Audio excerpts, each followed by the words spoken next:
یہ کہانی ہے دو شرارتیں کرنے والوں کی۔ رولنگ پہاڑیوں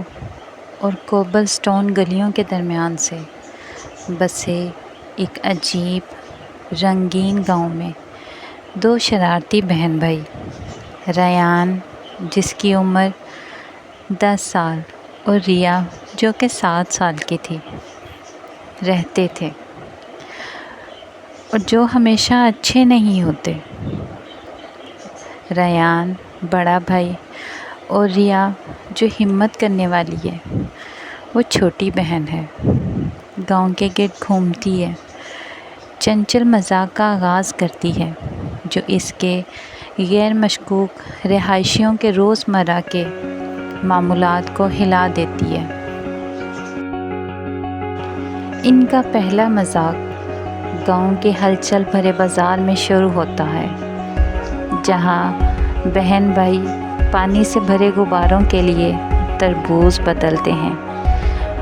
اور سارے غباروں کو تربوزوں کی جگہ پر رکھ دیتے ہیں، جس کے نتیجے میں دیہاتی ایک ایک کر کے بھیگتے جاتے ہیں۔ اس کے بعد وہ گاؤں کے سب سے اونچے درخت میں گلیل بناتے ہیں، رنگین پتے اور ملبے نیچے دیہاتوں پر پھینک دیتے ہیں، جس سے الجھن اور افراتفری پھیل جاتی ہے۔ تاہم ان کے شرارتی مزے میں اس وقت خلل پڑتا ہے جب ان کی تیز ذہانت والی دادی نانی ماں پکڑتی ہیں اور ان کا پیچھا کرتی ہیں، جس کے نتیجے میں گلیوں، گھاس کے ڈھیروں اور یہاں تک کہ چھتوں کے پار بھی اعلیٰ توانائی کی تلاش ہوتی ہے۔ نانی ماں کی بہترین کوششوں کے باوجود بچے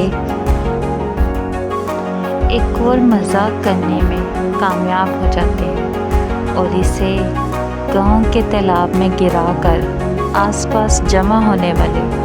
سبھی لوگوں کے کہکوں میں شامل ہو جاتے ہیں۔ گاؤں ان کے کھیل کا میدان تھا اور ہر کوشش ایک نئے ایڈونچر کا وعدہ تھا۔ وہ پکے ہوئے سیبوں کو ادھار لینے کے لیے روزانہ باغات میں گھس جاتے تھے،